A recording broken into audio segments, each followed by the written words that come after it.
तो चलिए गाइस, आज के वीडियो में हम जो है वो splitting of D orbital in square planar complexes के बारे में देखेंगे। समतल वर्गाकार संकुलों में डी कक्षकों का विभाजन जो है वो कैसे होता है। तो काफी कुछ चीजें जो है वो मैं आप लोगों को यहाँ पे बताने वाली हूँ। वीडियो को एंड तक देखिएगा, काफी ज्यादा इंटरेस्टिंग टॉपिक है। और अभी तक हम लोगों ने इस चैप्टर के बहुत सारे टॉपिक कवर कर लिए हैं, जो कि आपको BSc third year inorganic chemistry के प्लेलिस्ट में जो है वो मिलेंगे। सारे वीडियो जो है वो आप लाइन से देखिए, क्योंकि हर टॉपिक जो है वो एक दूसरे से रिलेटेड है। तो चलिए स्टार्ट करते हैं आज का टॉपिक। यहाँ पे आप लोगों को दो डायग्राम शो हो रहा है। पहला डायग्राम है ऑक्टाहेड्रल कॉम्प्लेक्स का, जो कि ऑलरेडी आप लोग जो है वो पढ़ चुके हो। अगर आप लोगों को याद होगा, मैंने जो है वो अष्टफलकी संकुलों के बारे में जो है वो आप लोगों को एक्सप्लेन किया हुआ था। सेकंड जो आप लोगों को डायग्राम शो हो रहा है वो आपका स्क्वायर प्लानर कॉम्प्लेक्स का है, जो कि आज के वीडियो में हम जो है वो पढ़ने जा रहे हैं। हम इसी स्क्वायर प्लानर कॉम्प्लेक्स का जो डी ऑर्बिटल स्प्लिटिंग होने वाला है उसके बारे में जो है वो देखने वाले हैं। अब सवाल ये आता है कि दो डायग्राम हम लोगों ने क्यों बनाया हुआ है। याद है आप लोगों ने इसे अष्टफलकी संकुलों में डी कक्षक विपाटन आप लोगों ने पढ़ा हुआ था ऑक्टाहेड्रल कॉम्प्लेक्स के लिए। तो सेम यही चीज को आपको यहाँ पे फिर से समझना है। उसके बाद आपको स्क्वायर प्लानर कॉम्प्लेक्स भी समझना है। तो आपको जैसे पता है ऑक्टाहेड्रल कॉम्प्लेक्स में क्या होता था, 6 लिगेंड जो है वो इस मेटल आयन को जो है वो घेर करके रखे होते थे। मतलब यहाँ पे आप देख रहे हो मेटल आयन जो है वो बीच में प्रेजेंस है, जिसे हम धातु आयन भी कहते हैं। और इस मेटल आयन को 6 लिगेंड जो है वो घेर करके जो है वो रखे हुए हैं। तो ये आपका ऑक्टाहेड्रल कॉम्प्लेक्स में होता था। यहाँ पे हम जो है वो स्क्वायर प्लानर कॉम्प्लेक्स के बारे में पढ़ रहे हैं। अब स्क्वायर प्लानर कॉम्प्लेक्स में क्या होगा, यहाँ पे ओनली 4 लिगेंड जो है वो प्रेजेंट होंगे। यहाँ पे कितने लिगेंड थे, 6 लिगेंड जो है वो प्रेजेंट थे। बट स्क्वायर प्लानर कॉम्प्लेक्स में ओनली 4 लिगेंड जो है वो प्रेजेंट होंगे, जो कि इस मेटल आयन या धातु आयन को जो है वो घेर करके रखे होते हैं। तो अब सवाल ये आता है कि जब हमको स्क्वायर प्लानर कॉम्प्लेक्स के बारे में पढ़ना है, तो हम ये बार बार ऑक्टाहेड्रल कॉम्प्लेक्स के बारे में जो है वो यहाँ पे डायग्राम जो है वो क्यों बनाए हुए हैं। सो गाइस, इसका रीजन ये है कि ये जो आपका स्क्वायर प्लानर कॉम्प्लेक्स तब बनता है जब ऑक्टाहेड्रल कॉम्प्लेक्स में कोई डिस्टॉर्शन आ जाता है। मतलब जब कोई विकृति उत्पन्न हो जाता है। विकृति उत्पन्न कैसे होगा, यहाँ पे देखिए जो जेड एक्सिस में जो 2 लिगेंड है, अगर हम इस 2 लिगेंड को यहाँ से हटा दें, क्लियर हुआ क्या कहा मैंने। यहाँ पे जो आपको जेड एक्सिस में जो 2 लिगेंड शो हो रहा है ऊपर नीचे, अगर हम इस 2 लिगेंड को हटा दें तो ये क्या बन जाएगा, स्क्वायर प्लानर कॉम्प्लेक्स बन जाएगा। क्योंकि दोनों में क्या फर्क है, दोनों में फर्क ये है कि इसमें 6 लिगेंड है और इसमें ओनली 4 लिगेंड है। तो हम अगर हमको ऑक्टाहेड्रल कॉम्प्लेक्स को स्क्वायर प्लानर कॉम्प्लेक्स बनाना हो तो हम क्या करेंगे, ये जो आपका 2 लिगेंड ऊपर नीचे शो हो रहा है, इसे अगर हम यहाँ से हटा देंगे तो ये क्या बन जाएगा, स्क्वायर प्लानर कॉम्प्लेक्स बन जाएगा। तो एक तरीके से हम ये कह सकते हैं कि ऑक्टाहेड्रल कॉम्प्लेक्स में जब कोई विकृति उत्पन्न होता है या कोई डिस्टॉर्शन उत्पन्न होता है, विकृति क्यों उत्पन्न हो रहा है, क्योंकि हम यहाँ से क्या कर रहे हैं, 2 लिगेंड को यहाँ से हटा दिए। तो अगर हम यहाँ से 2 लिगेंड को हटा देंगे तो इसमें क्या हो जाएगा, डिस्टॉर्शन आ जाएगा। मतलब कोई विकृति जो है वो उत्पन्न हो जाएगा। तो अगर इसमें डिस्टॉर्शन आएगा तो ये क्या बन जाएगा, स्क्वायर प्लानर कॉम्प्लेक्स, मतलब समतल वर्गाकार संकुल जो है वो बन जाएगा। तो क्लियर हुआ आपको स्क्वायर प्लानर कॉम्प्लेक्स का फॉर्मेशन कैसे हो रहा है, जब ऑक्टाहेड्रल कॉम्प्लेक्स में कोई विकृति उत्पन्न हो रहा है।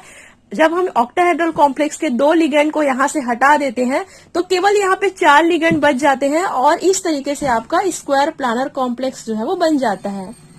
समझ आएगा इसे आप लोगों को, यहाँ तक क्लियर हुआ। तो चलिए इसी सब चीजों को हम जो है वो टॉपिक में लिखते हैं, देन इसके बारे में और भी मैं आप लोगों को आगे बताऊंगी।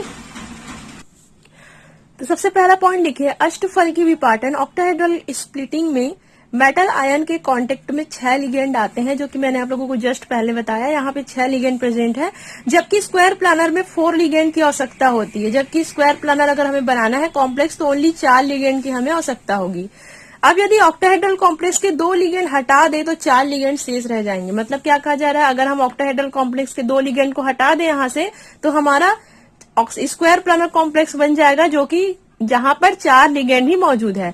माना जेड अक्ष पर स्थित 2 लिगेंडों को मेटल आयन से दूर ले जा रहे हैं। मीन्स यहाँ पे ये कहा जा रहा है कि जेड एक्सिस में जो 2 लिगेंड है, अगर हम इस लिगेंड को जेड एक्सिस पर जो 2 लिगेंड है, अगर हम इस लिगेंड को इस कॉम्प्लेक्स से दूर लेकर के जाएंगे तो हमारा ये स्क्वायर प्लानर कॉम्प्लेक्स बन करके जो है वो रेडी हो जाएगा। यहाँ तक आपको अच्छे समझ में आया। अब आप ये तो समझ गए कि डायग्राम में कैसे कैसे होता है, बट हमें क्या समझना है, डी ऑर्बिटल का स्प्लिटिंग यहाँ पे हमें देखना है। ये जो आपका लिगेंड है जैसे मेटल आयन के पास आते हैं, आपको पता ही है कि मेटल आयन का जो डी ऑर्बिटल है उसमें क्या होता है, स्प्लिटिंग होता है। तो अब हम जो है वो डायग्राम को अच्छे से समझ गए हैं, स्क्वायर प्लानर कॉम्प्लेक्स कैसे दिखता है, ऑक्टाहेड्रल कॉम्प्लेक्स कैसे दिखता है। अब हम जो है वो इसमें डी ऑर्बिटल स्प्लिटिंग के बारे में जो है वो देखेंगे। तो आपको पता है डी ऑर्बिटल के जो है वो कितने पार्ट्स होते हैं, 5 पार्ट्स होते हैं। ये जो डायग्राम है आपको यहाँ पे नहीं बनाना है, ये डायग्राम आपका ऑक्टाहेड्रल कॉम्प्लेक्स का है, जो कि आप ऑलरेडी मैं आप लोगों को बता चुकी हूँ। तो डी ऑर्बिटल में 5 पार्ट्स होते हैं, d x y, d x z, d y z, d x square minus y square, d z square. तो ये क्या है, डी ऑर्बिटल है। तो जैसे डी ऑर्बिटल के एनर्जी लेवल जो है वो बढ़ता है, यहाँ पे आप देख रहे हो एनर्जी लेवल, तो जैसे ये डी ऑर्बिटल एनर्जी लेवल जो है वो बढ़ता है, ये डी ऑर्बिटल क्या होते हैं, 2 पार्ट्स में जो है वो डिवाइड हो जाते हैं। सो गाइस अभी का ये जो मैं बता रही हूँ वो मैं आप लोगों को ऑक्टाहेड्रल कॉम्प्लेक्स का बता रही हूँ, उसके बाद मैं आप लोगों को स्क्वायर प्लानर का बताऊंगी। तो ऑक्टाहेड्रल कॉम्प्लेक्स में क्या होता था हम पढ़ चुके हैं, जो इसका इजी सेट रहता था वो उसका एनर्जी लेवल जो है वो बढ़ जाता था, और इजी सेट जो है वो ऊपर की ओर जो है वो चले जाते थे, और जो T2G सेट है वो जो है वो नीचे की ओर आ जाते थे।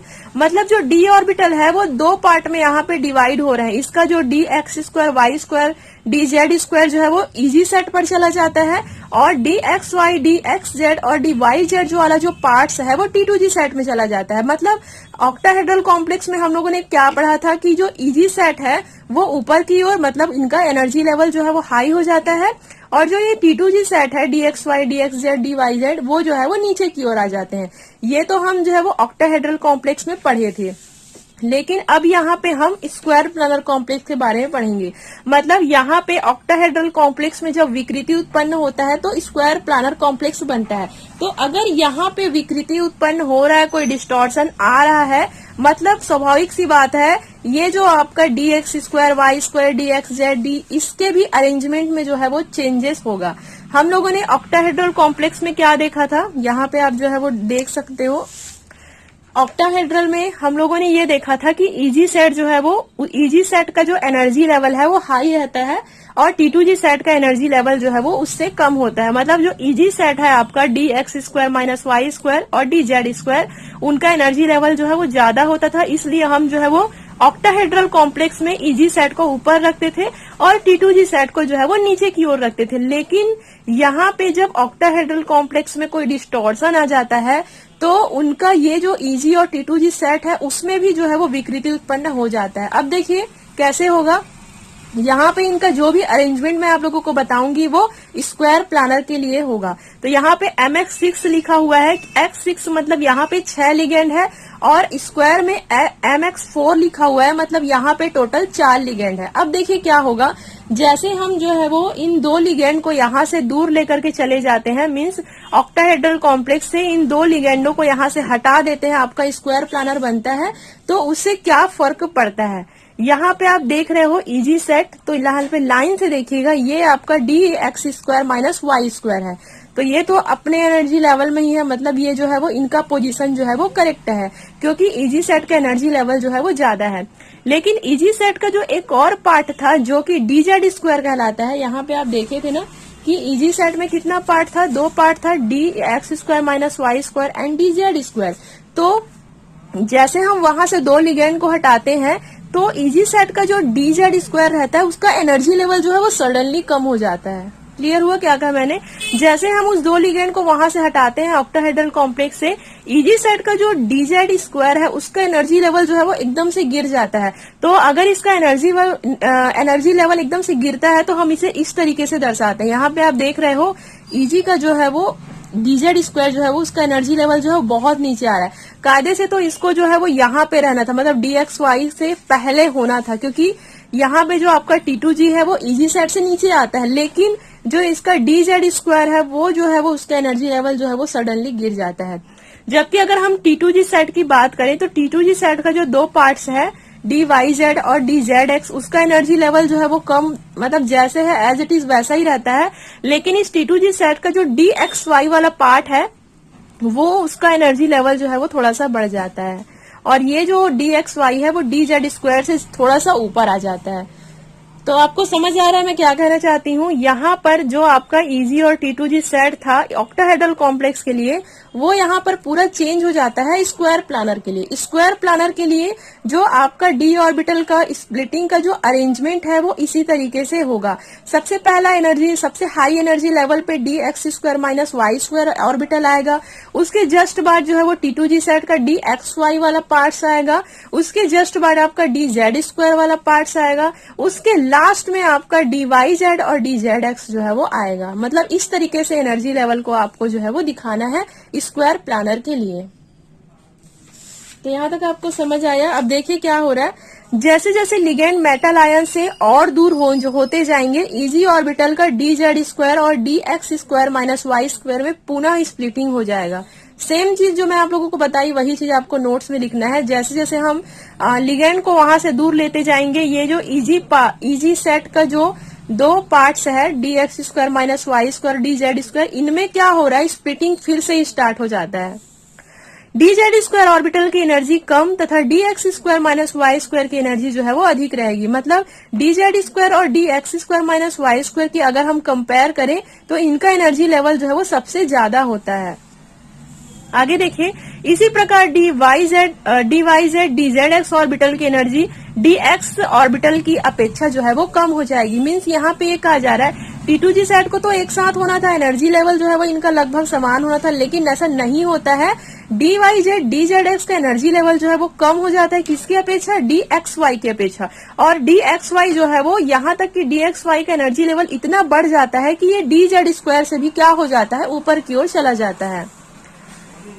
dyz तथा dz ऑर्बिटल जो है वो समान एनर्जी जो है वो रखते हैं। यहाँ पे सबसे लास्ट में हम देख रहे हैं dyz और dzx, तो इसका जो एनर्जी लेवल है वो क्या होता है, इक्वल होता है। अब आगे देखिए, dz² तथा dyz dzx एनर्जी लेवल में मात्र 1/12 डेल्टा नॉट का अंतर जो है वो शेष रह जाता है। मीन्स यहाँ पे ये कहा जा रहा है dz² का एनर्जी लेवल जो है वो इतना गिर जाता है, इतना कम हो जाता है कि ये लगभग dyz dzx के एनर्जी लेवल के समान हो जाता है। मीन्स इनके एनर्जी लेवल में बहुत ही कम डिफरेंस आपको देखने को मिलेगा। तो यहाँ पे जो भी डेल्टा नॉट वगैरह है वो आपको पता ही है।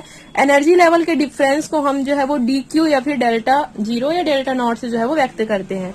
तो सबका एनर्जी लेवल का डिफरेंस यहाँ पे जो है वो लिखा हुआ है। तो क्लियर हुआ गाइस आपको ऑक्टाहेड्रल कॉम्प्लेक्स जब कैसे डिस्टॉर्शन होता है तो कैसे स्क्वायर प्लानर जो है वो बनता है। तो इसी तरीके से जो है वो आपको लिखना है। आप नोट्स का जो है वो स्क्रीनशॉट्स ले सकते हो यहाँ पर। तो आई होप यू गाइस आज का वीडियो भी आप लोगों के लिए हेल्पफुल रहा होगा and thank you so much for watching.